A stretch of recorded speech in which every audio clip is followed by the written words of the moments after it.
two bad guys never works out. One always double crosses the other. It's just like a cliche of the We've genre. seen this before. So many times. Trust us. Just save please. yourself. Imani, is the car ready for our getaway? Yes, Countess. Brilliant. Oh my God. Couldn't have been more clear with you. Oh my God, that is the cliche. Yeah. Right there.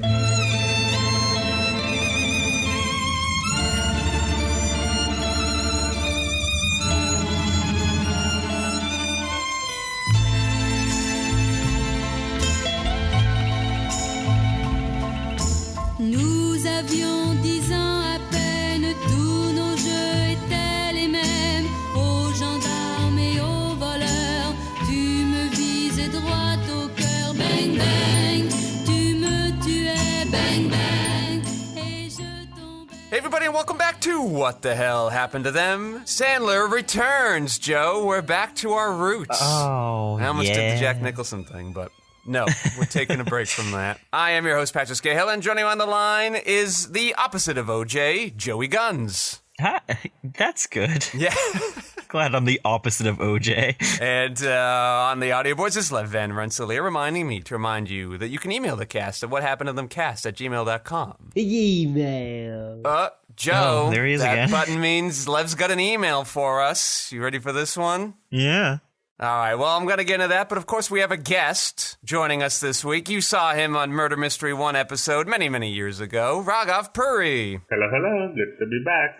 All right, Raghav, is OJ, is that a reference you get? I don't know if that was as big over there. I feel like everyone gets that reference, you know. Oh. I still remember the shot of the helicopter chasing a car down the files. You know, I think I was like 7 when I saw that, and I was like, I don't know what this is, but that's where I want to end up. Yeah. And, cut to. That's how you know you've made it in life. The helicopter's chasing you down. All right, our emails is from Andrew M. from Idaho. Joe, Idaho. That's pretty cool.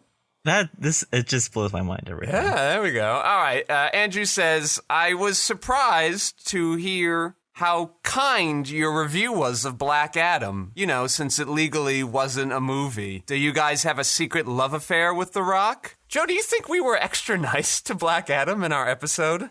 Maybe this person's being sarcastic. I believe we took one giant turd on that movie.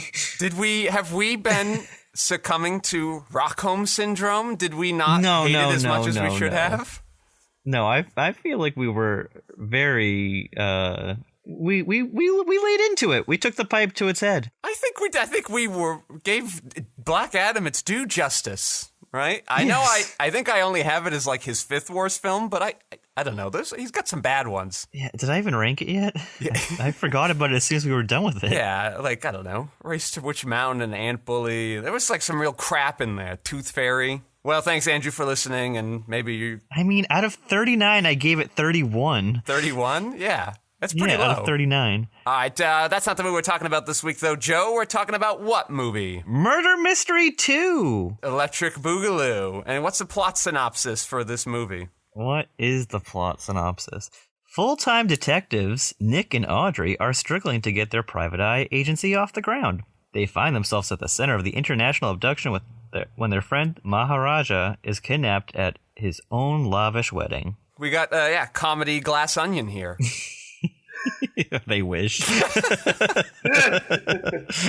right, Raghav, last time you were on, you were sort of mocking their use of the term Maharaji. Is it still completely out of place here? I mean, I feel like this time I was just excited to see the character because I completely forgot that character existed. And I was like, wait, what?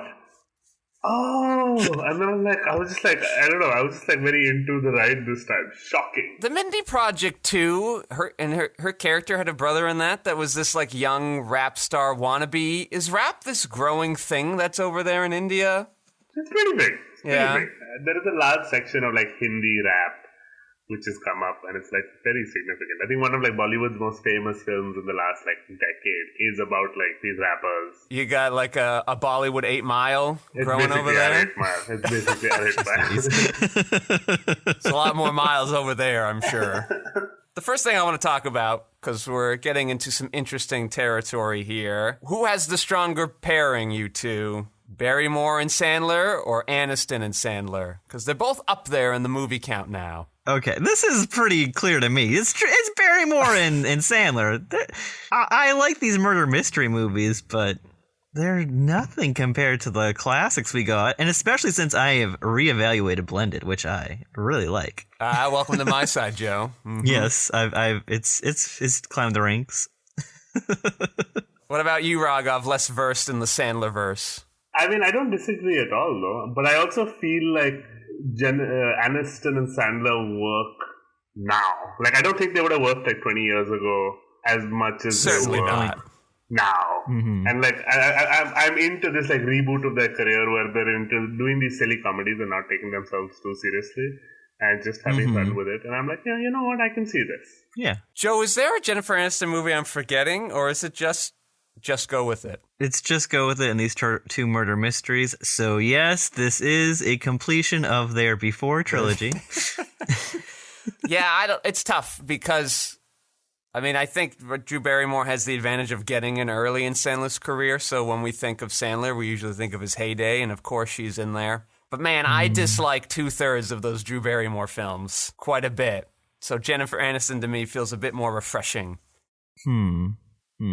Bad take. Sandler and Drew Barrymore do a lot of stuff off screen and have like friendship together, and he sang that song to her on Conan or something. It's one of those shows. Probably on her own show, the Drew Barrymore show. No, she was a guest on a show, and then she showed up and like sang her a birthday tune. No, it's the song from 50 First Dates, right? And, are you sure it's not The Wedding Singer?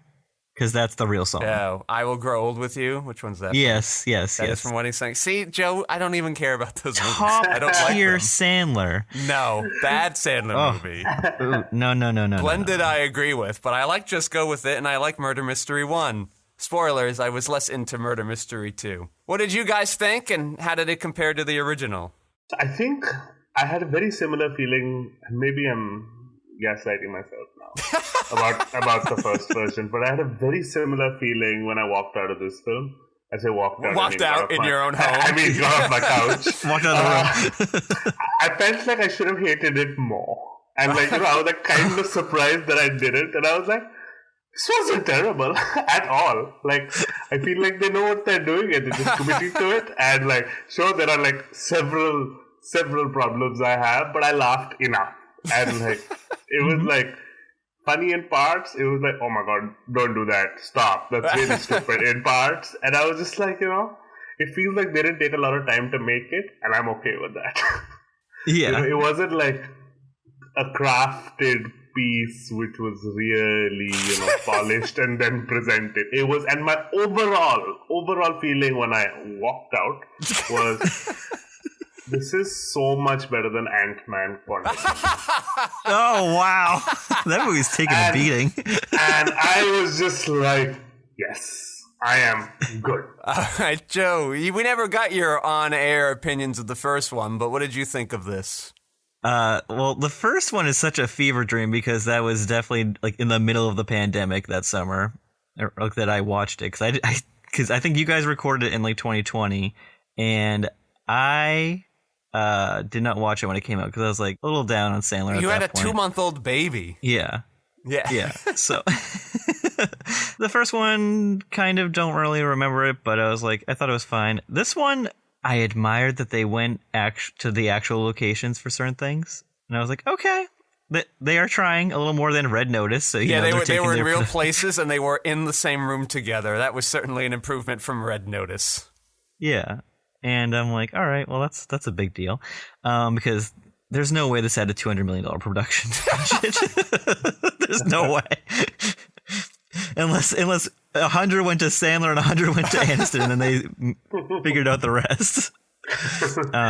But this was fine. I like the cheese bit. I'll say that. Like when he kept grabbing eating the cheese. Yeah, so he's like, you ate the whole cheese. Yeah, that was great. Funny. Good cheese bits. Yeah, the first one. I really don't remember it too much. But you didn't rewatch it to get ramped up again? I was starting to, and then I was like, ooh, what's this awesome Jane Fonda movie that you did not like that much, which I love now? No, they shoot horses, don't they? I did not like that movie. No, that's crazy. It's a bad take. Great movie. I hunted it down and I found a Blu-ray of it, and now I'm owning it. Yeah, Raghav, have you seen or heard of They Don't Shoot Horses, Do They? I have not. Yeah, all right. Thanks, not. Raghav. I think I proved my point. 1969. Check it out. Yeah, It's got what do you Bruce think Dern, about Jane it, Lev? Do Fonda. you have any thoughts on They Don't Shoot Horses, Do They? Crap. Oh, well, there you go. bullshit. No, don't like that. Bad take. Also, another thing with this movie was having Mark Strong, and you're like, oh, this guy is not the bad guy, and then he's definitely the bad guy. You don't put Mark Strong in your movie and be like, yeah, he's a good guy. Totally cool. Yeah. Well, I had liked. Okay, so I did not like this one super much. I think I would have hated it had I not seen the first one, so I was willing to give it some slack. Hated it. I would have. Here's the problem: is there's nothing to it's got the walking tall problem, Joe. It's got no movie in it. It's 70 minutes, and then we get 20 minutes of credits. So it's just everything's moving really quickly. The mystery, again, we're not here for the mystery part of it, but the mystery part is not solvable. There's no way to figure it out. They just have to. They somehow, at some point, got to the point where they figured it out off camera, and then we get told it. Yeah, Mark Strong has got his whole wacky system so he can come back and surprise us, and we're like, I mean, there was no mystery. There was absolutely no mystery. It was like, who kidnapped this guy? Oh, we figured it out. The end. I called it from minute one. I was watching with a friend, and the moment the crime happened, I was like, this person did it. It has to be this person. And I was right. And I never am right. I am terrible at guessing. I'm very bad. But this time I was like, no, I just know. This is it. So the movie's already short, but then the movie resolves in 60 minutes, and then there's a bonus mystery to get in the last 10. Yeah. So it really does move really quickly. I was surprised where I'm like, we're already over. Oh, no. I'm still eating my popcorn here. What are we doing? I didn't take enough notes. I thought we were going to have more time. It took apparently 4 months to shoot. Isn't that crazy? 4 months to shoot this? Well, that's not too crazy on something at this level, I think. Yeah, they went to Hawaii and they went to Paris. Went to Hawaii. They didn't want to go to India. They got film infrastructure over there. And I think this is what they do, though, right? Right. This is what they do. They just want to go for a holiday. Yes, exactly. Going for a holiday and maybe doing a little bit of a shoot. That's how Murder Mystery 1 got made. He's like, Sheila's like, let's go to Europe. Jen, you want to go to Europe? She's like, I just got back, but okay. What was she doing in Europe? She does whatever she wants. She's got friends money. Oh, okay. She's all high. That's where they recorded the Friends reunion in Europe, right? Yeah. Is she still with Justin Theroux, or was that a million years ago? No, she's with Ben Affleck now. Oh, no, that's the other Jennifer. That's the other Jennifer. Yeah, that was forever ago, and it did not last long. They were married in 2015, and they divorced, separated in 2017. Well, listen, I would hate to be the follow-up to Brad Pitt, so I feel kind of bad for Justin Theroux. Yeah. I'm just like, oh, you're with me now, huh? No one has ever heard of me, and you were just with Brad Pitt. Yeah, she's been doing her own thing for the last, almost decade. Do you have a long history with Friends, Raghav? You ever watched that show? I've seen the show. I wouldn't call it a long history. I would call it a passing history. I've seen enough of it. I've seen enough of it, but it's not up there on my list. You've seen Jennifer Aniston in other things. What did you think about her and those compared to this? I feel like it's just so different. I feel like because I just watched this movie with. I think I watched this movie with kindness because. The first time I saw this film was when you made me watch the first part. Oh, so wow. I feel like I approached it very differently. Okay. So I was just like, I know what this is going to be, and it's not trying to be anything else. So I find it very hard to judge either her or Adam. I'd say Adam as if, he's my neighbor. Yeah. I find it very hard to judge them for this because I'm like, they know this is not quality. Yeah. It's fine, and they're not pretending. And I I'm hope okay they know. With that. And they know. Come on. They've basically gotten a lot of Netflix money and they're like, I guess we'll do something. Just quickly. Well, the good news is that Sandler is kind of using that Netflix money for the good now, because we just watched Hustle. We really like that. He's working with the Safdies again for another Netflix movie. So this is positive stuff. And it's classic, one for them, one for me, right? Yeah. Yeah, but he's actually instead of the first 4 movies, he's doing it this time with his new Netflix deal. I love that. It's good. Yeah, he gets through 2 films in his 4 film deals, and then they keep re-upping him. Netflix is in it for the Sandler long haul. And I'm sure they're getting enough out of their investment because, like, enough people would watch this movie just for him and her. We may never know what Netflix's we will financials actually are never like. know.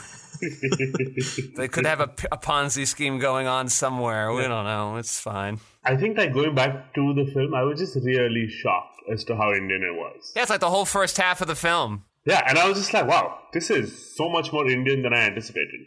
And, like, I'm sure it's also, like, a strategic choice on behalf of Netflix to make it, like, as Indian as possible, to, like, invite a new audience into the certain kind of film. But I was just like, wow. And it was interesting because, like, I think it was, like, the wedding and stuff, it was, like, a fairly authentically well done, rich Indian wedding. Oh, okay. I wanted you to... You said authentic, and I was like, wow, Indian weddings? Okay, rich Indian weddings, that I buy. Like a gaudy, lots of money, very little thought is put into it, except, it must look big and blingy. Yeah. However, I think my biggest problem with the film was it was doing everything a standard Bollywood film, which has an Indian wedding, does, but badly. I feel like Bollywood has perfected the art of shooting an Indian wedding, which has a lot of money. And, like, this was, like, and I've, like, grown up seeing that, right? I've seen, like, 30 years of that almost now. And now, when I see something like this, I'm like, this is like if a student film shot an Indian wedding. Like, there is no spectacle. There is no razzle-dazzle. There is no glamour. There is no grand entrance. There's, like, an elephant and someone dies. Like, come on. Oops, sorry. There's a big dance number they all had to learn via videotape. Yeah, but that was terrible. Terrible. I was going to ask how was Sandler's dancing. Yeah. How did everyone think the of dance Sandler's number dancing? was awful. It was not... and I think that was the problem, right? Because clearly, what would have happened was they would have asked an intern to quickly pull up, like, 5 references of some Bollywood songs which had been filmed, okay? And they said, yeah, this seems a little too hard. Let's not do this. Oh, this is easy. Let's do this. And they just did that. And I'm just like, no, this is one place where I'm just like, Bollywood just, like, outshines anyone who tried to do this. Yeah. There's a reason they have spent 100 years trying to perfect that skill. Do they know how to shoot a dance number? Oh, yes. I have been in cinemas where people, like, stand up to clap because the dance was so good. Yeah. And Jennifer Aniston still couldn't keep up with the choreography.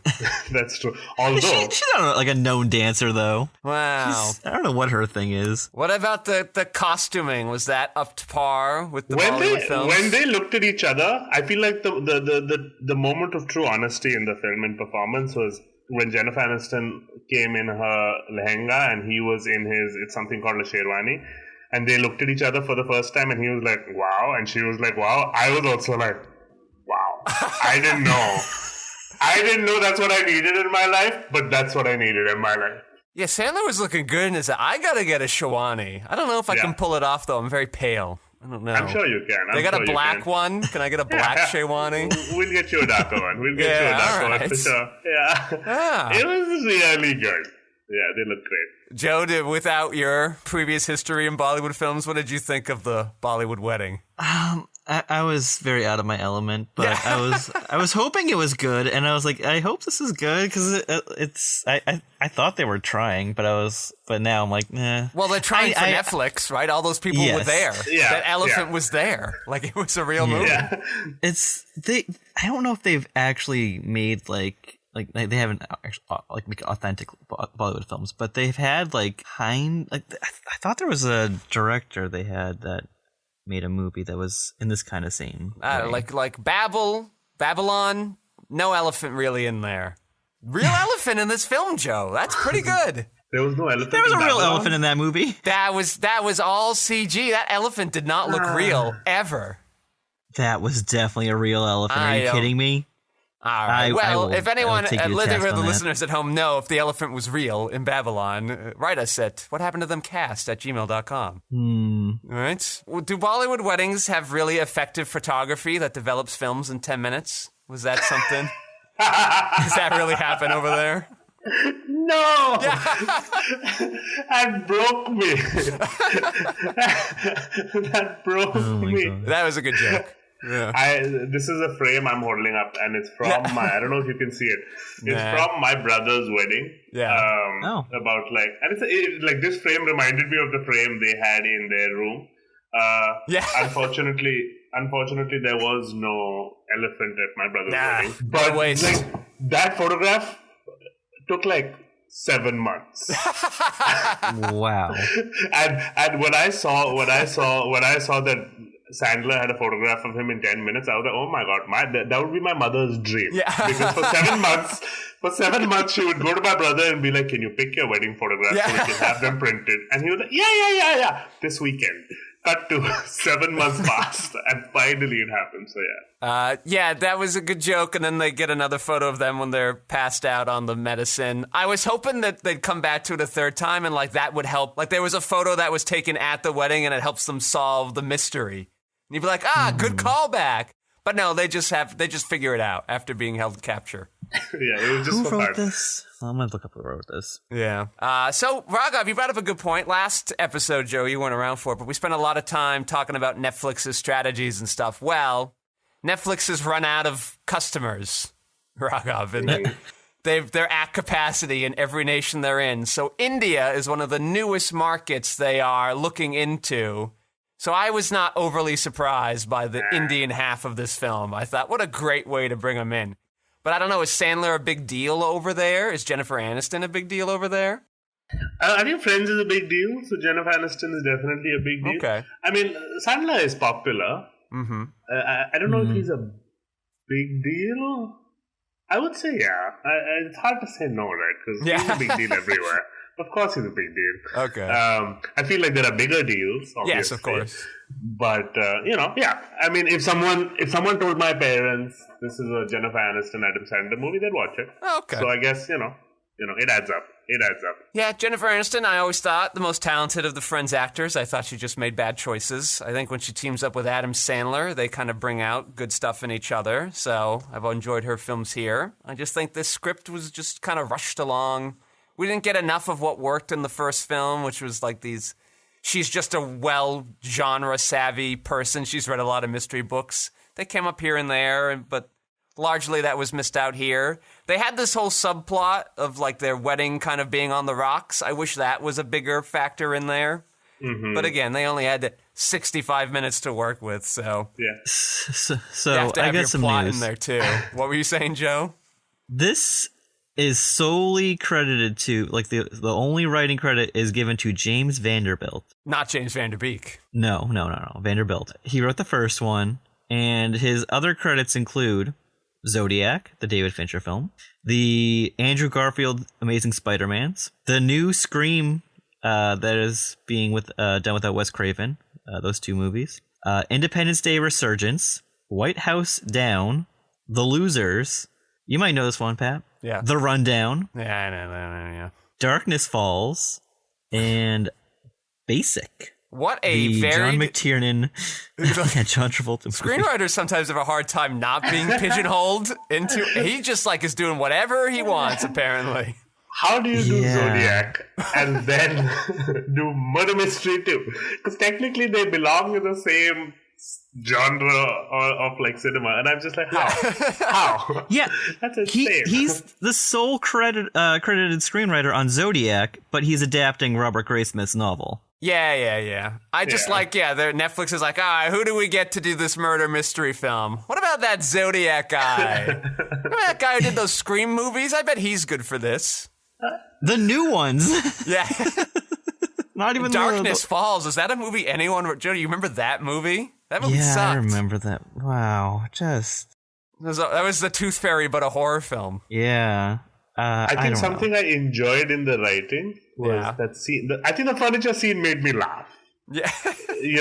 I feel like I needed a bigger payoff at the end of it, but just the fact that they were moving around furniture for a good 17 minutes, I was just like, okay, I'm into it. I think my biggest pet peeve, which really annoyed me, was the scene in the opera when they were there with the cop, and he said, I have an app to track license plate vehicles, and I got so mad because 60 years of cinema has taught us you have to make a phone call to someone who has to make a phone call to someone else, and it'll probably take a few days, maybe a few weeks to locate a license plate and who it belongs to, and you need clearance.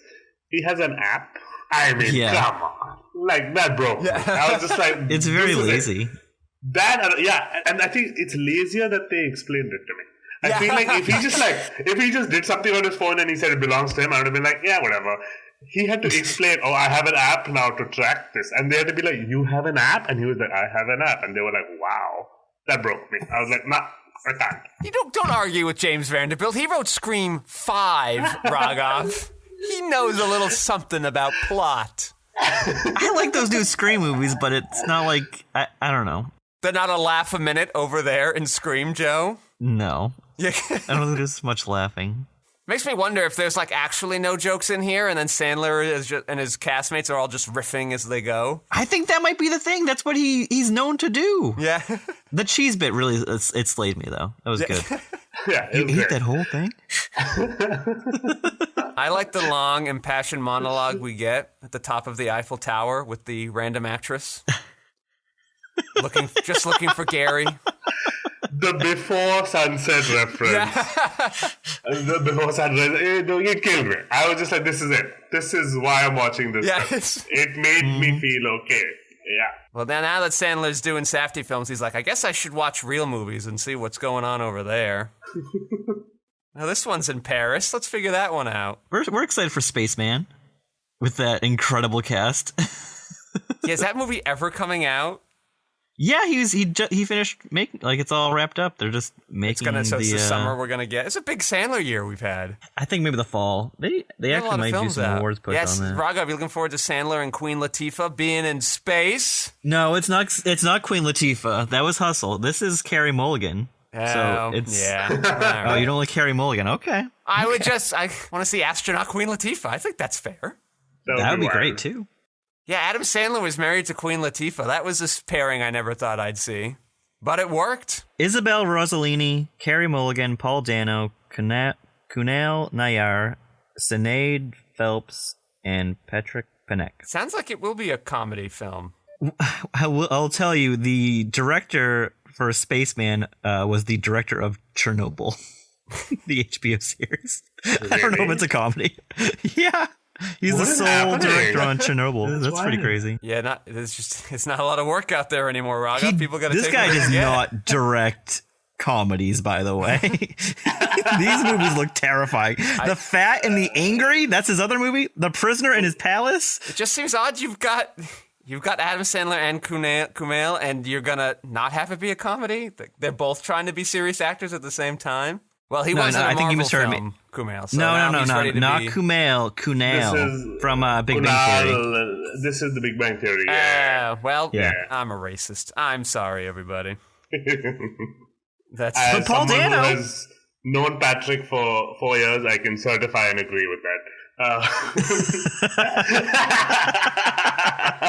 Lev, am I a racist, do you think? This does not look good for him, Delano. Ah, damn.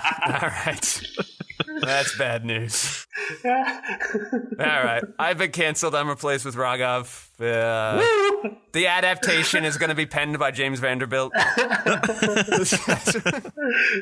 Yeah, thank God they had the little bonus mystery to solve at the end, because Mark Strong being the killer made absolutely no sense. And it still doesn't quite make sense because I don't know.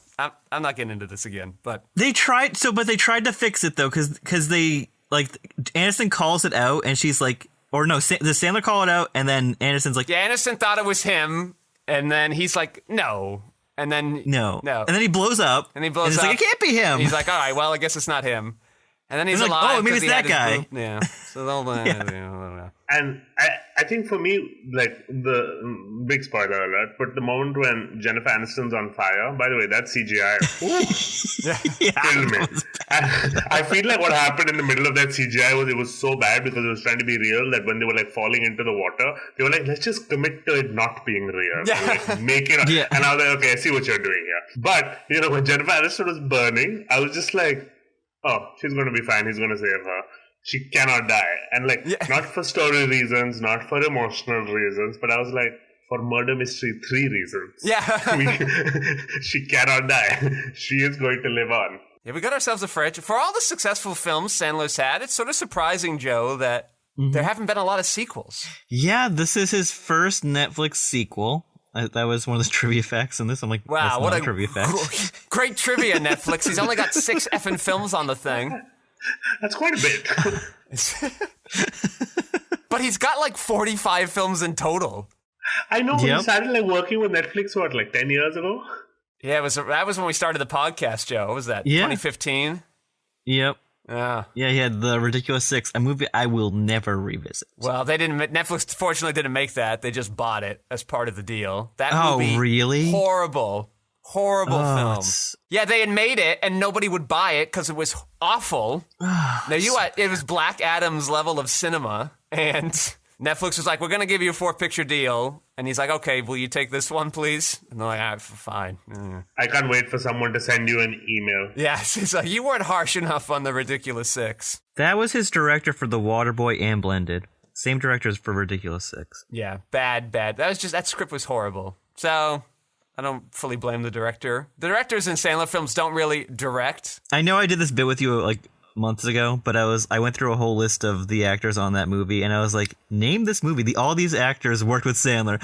It's got like Harvey Keitel, Luke Wilson, John Turturro, Nick Nolte, Steve Zahn. You're like, what is this?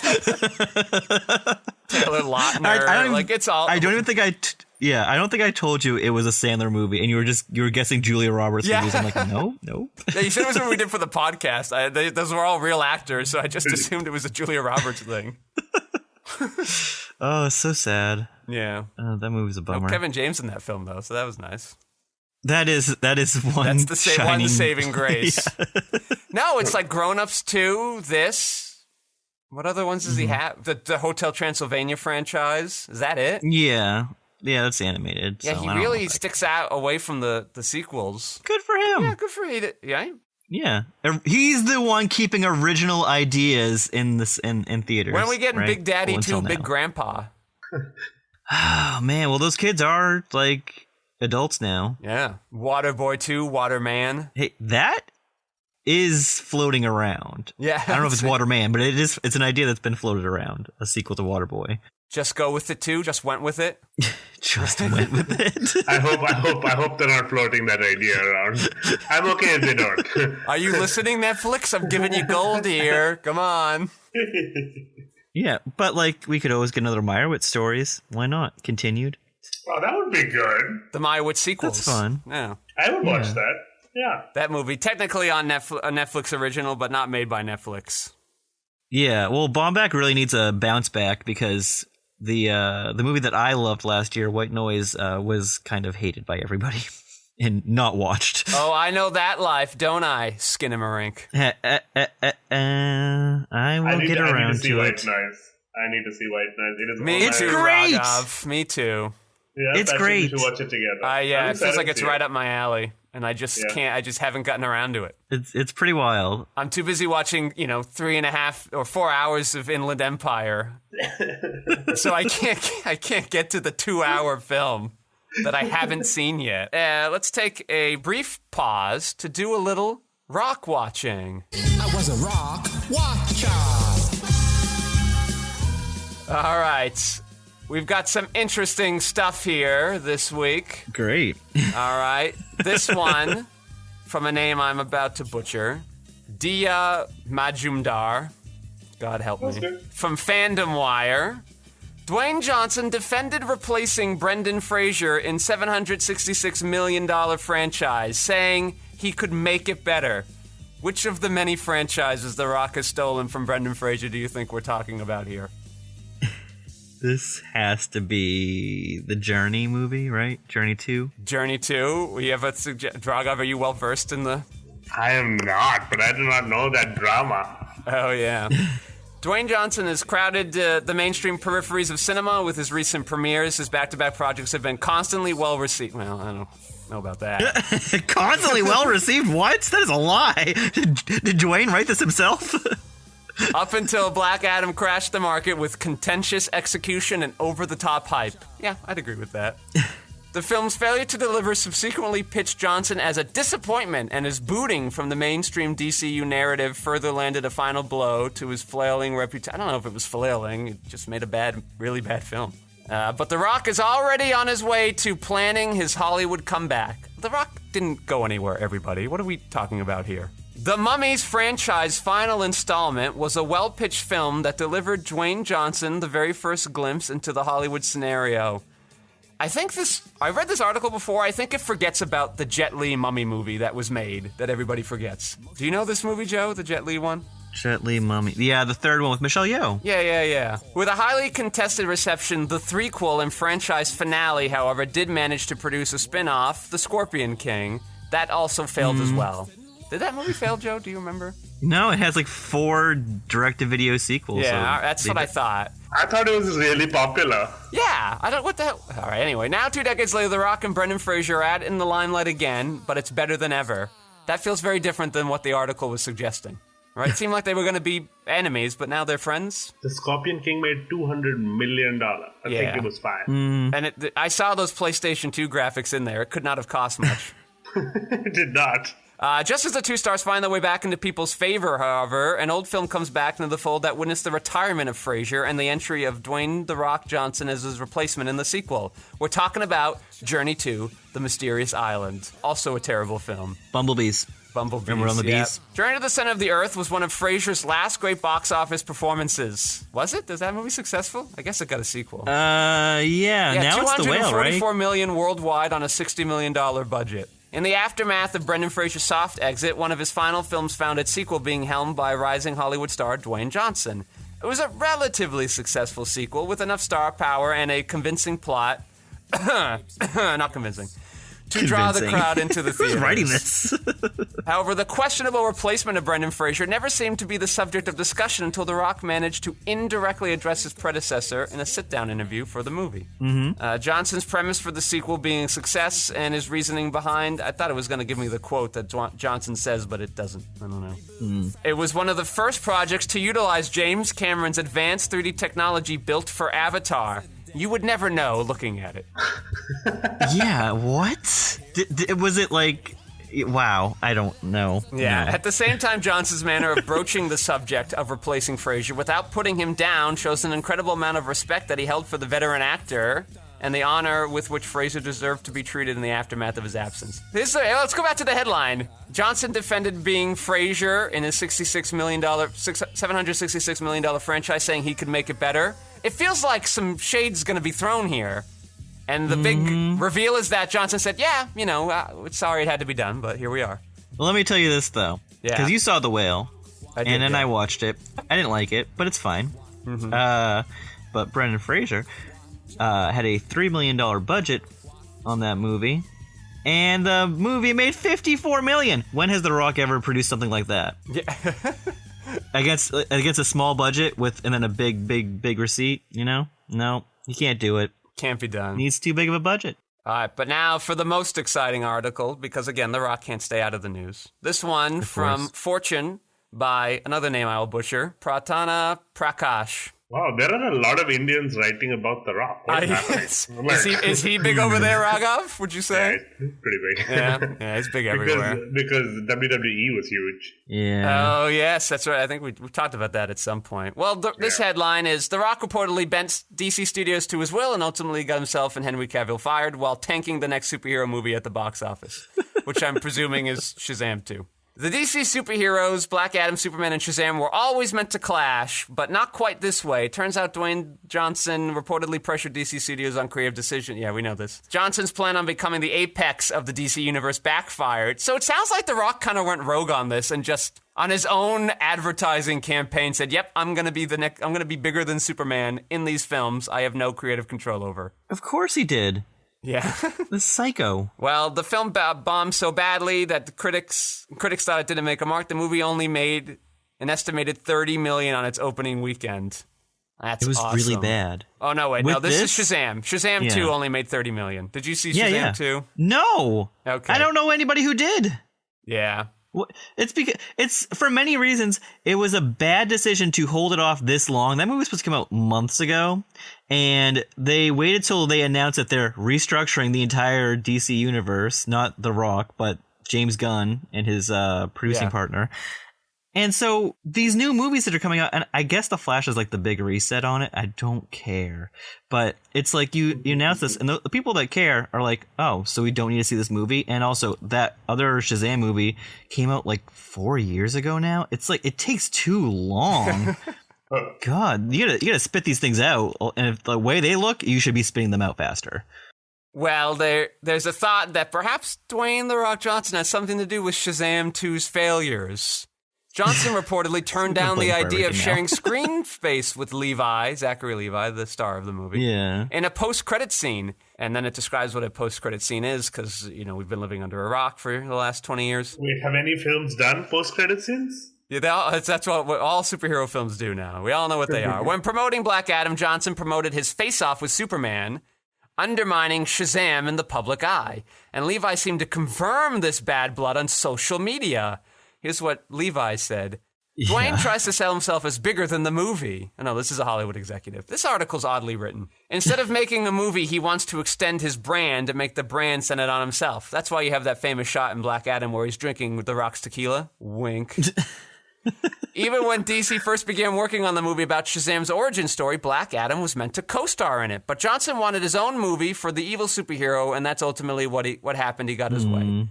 Part of why that's unsettling is because characters of Shazam and Black Adam are natural rivals to each other in the DC comics. They're both connected by their superpowers, one from Greek gods, one from Egyptian gods, and they have a shared history. But Black Adam and Superman have a history, so it's natural to expect that when Black Adam debuted, he would clash with Shazam and Superman in the future. But now all of that is sort of off the table because it's all being recast. The reorganization affected a number of planned movies. Wonder Woman 3 was canceled. Safran also called the widely awaited Batgirl movie, which was scrapped, unreleasable. I just can't imagine that's true. This is your biggest hang-up of this whole thing. I cannot imagine the Batgirl movie was unwatchable. When they have given us Black Adam and 2 Shazam films, this was what was unwatchable. You will never let it go. You'll never let it go. I love it. You will even if it came out, I know you wouldn't watch it, and you're like, this is bullshit. No, I just want it to, like, it's unfair to the movie. The movie should be out. I don't understand. I'm dying on this hill. That's fine. It's fucking assholes. And, a new Superman and Batman films are coming out in 2025, because we haven't had enough of those. Great. Okay, there you go. The box office, though, suggests that we should probably, slow down on all these superhero movies, because no one is going to see them anymore, and if they do see them, they're not going to see them again. Listen, I think we should use the word no one in air quotes, because they're still making a lot of money. It's just those budgets are so inflated. The eyesore profits are not there anymore. The Ant-Man movie that just came out, it had a great debut weekend, and then it has the largest drop-off second weekend ever now. 71% drop-off. That's insane. Yeah, but a lot of people are like, I'm only watching this one more time. That's it.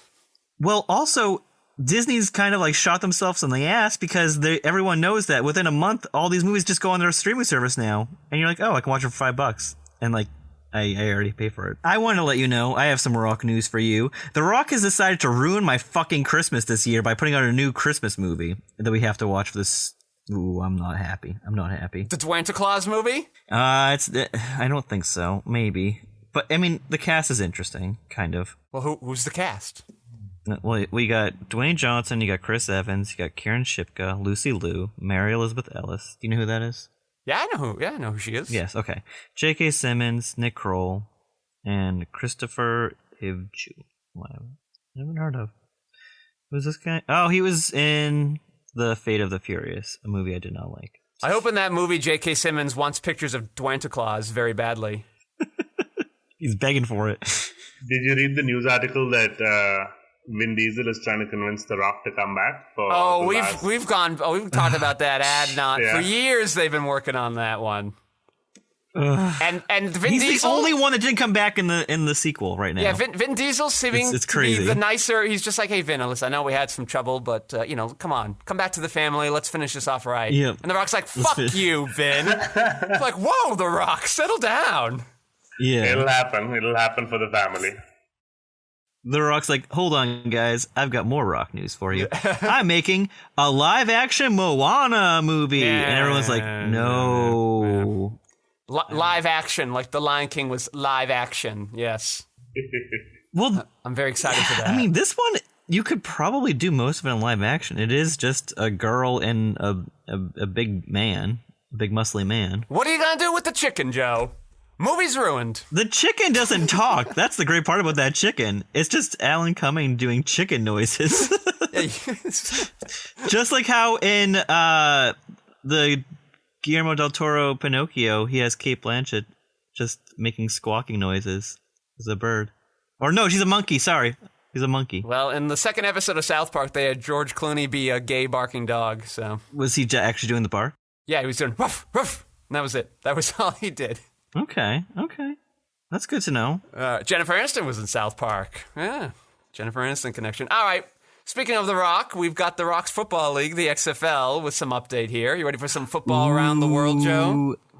I am always ready.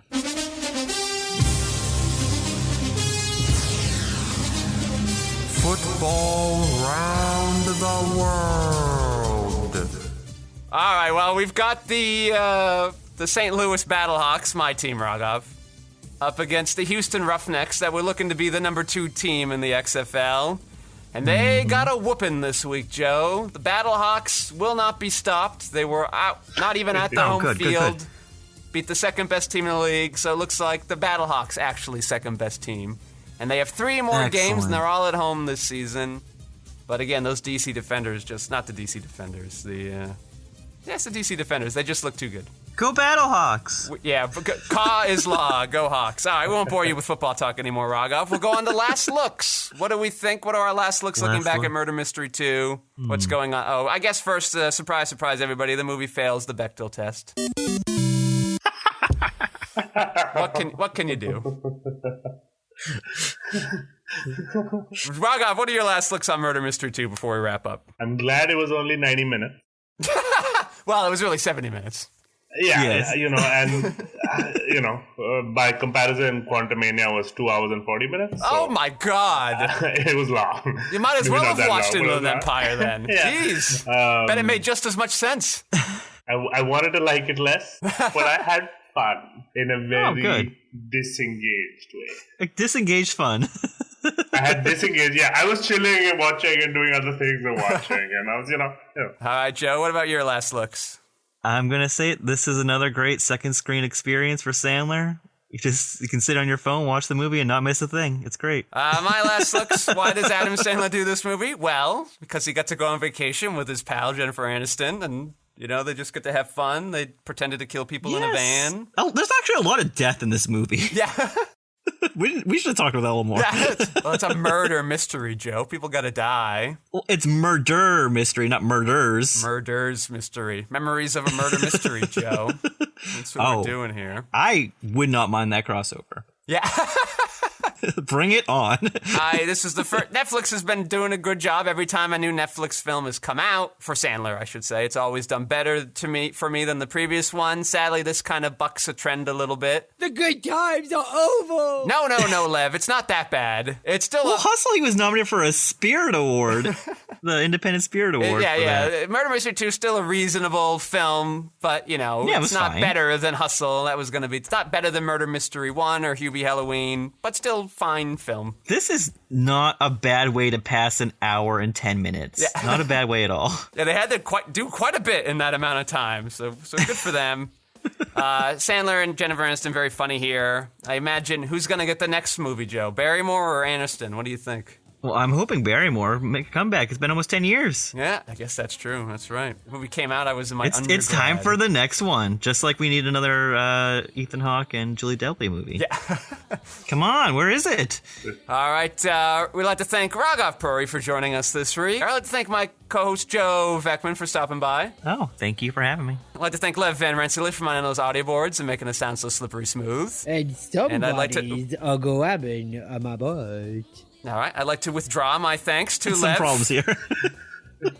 Keeps being a pain in the butt recently since he got the soundboard. And of course, I am your host, Patrick Scale. You may find my features, documentaries, short films, video essays, animations, behind-the-scenes footage, and so much more at QuixoticUnited.com and social media, presumably with a similar sounding name. Thank you all for listening. Joe, say goodnight. Good night.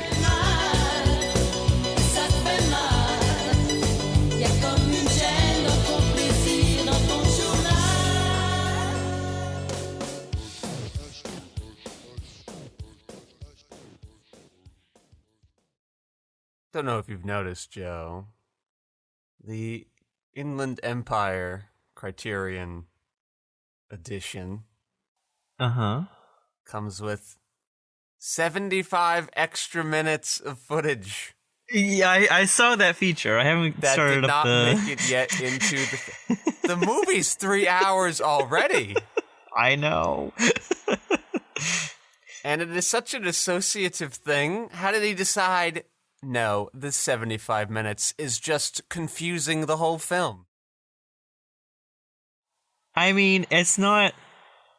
I mean, yeah, it kind of, because isn't the Fire Walk With Me special features like 90 minutes long? Yeah, like so every time he makes a movie, his movie's always 4 hours, and he usually just cuts half of it out. Yeah. So I Good like, for him. How are these scripts That's getting interesting. approved? I don't think Why they are. The producers like, yeah, you can make your 4-hour film. Oh, you didn't use 2 hours of it? Effective use of money, David Lynch. Do you know the producers on Inland Empire? Oh, shit. Hold on. Where's the movie? I'd like to think that when Twin Peaks Season 3 was made, he had 20 extra hours of footage that just never made it into the show. That'll all be Jesus. Season 4. Yeah. I mean, there's a lot of footage where it's just people sweeping up. This is 2006, really? Inland Empire? I just want to know who produced that movie, because it feels like it's just like Lynch on his own. David Lynch in his house. Studio Canal. Is that place still in business? Yeah, I think so. Yeah, 35 years ago, 1988. Just rarely see their label. Yeah. Did you know that Studio Canal produced Rambo: The Force of Freedom television series?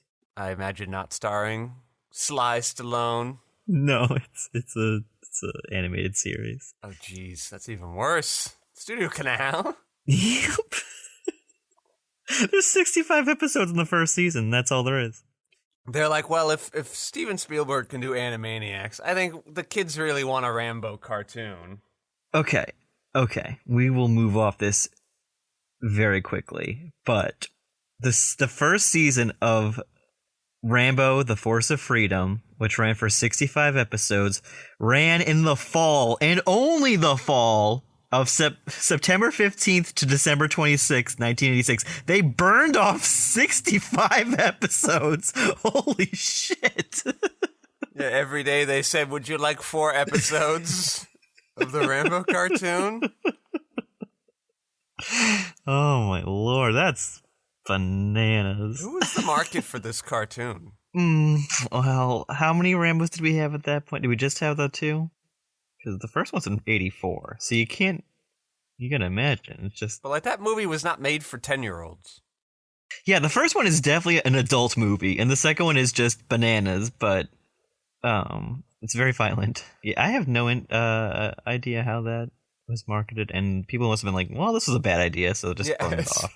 I'm sad it took us 60-plus episodes to figure that out. Yeah, 60... Oh my gosh. All right, what were we talking about earlier? Oh, Inland Empire with talking about the aggressive amount of footage already in Inland Empire, and then the bonus 25% or 33% that's still to come in the special features on its own disc. Very good. This is Joe. It's my longtime podcast co-host. Hi, Joe. I've heard many nice things about you. Directing friend of ours. I did not invite him before I knew India was going to be a big theme of this. It's a happy coincidence. I was so surprised. Yeah, I had no idea about the movie either. He was on the last one we did. Your baby was like just born, so we didn't have you on, Joe. Excellent. He was the fill-in guest. Yes, my child is 3 years old now. Oh, jeez. Oh, wow. Your child is slightly older than Murder Mystery franchise. That's what we've got going on here.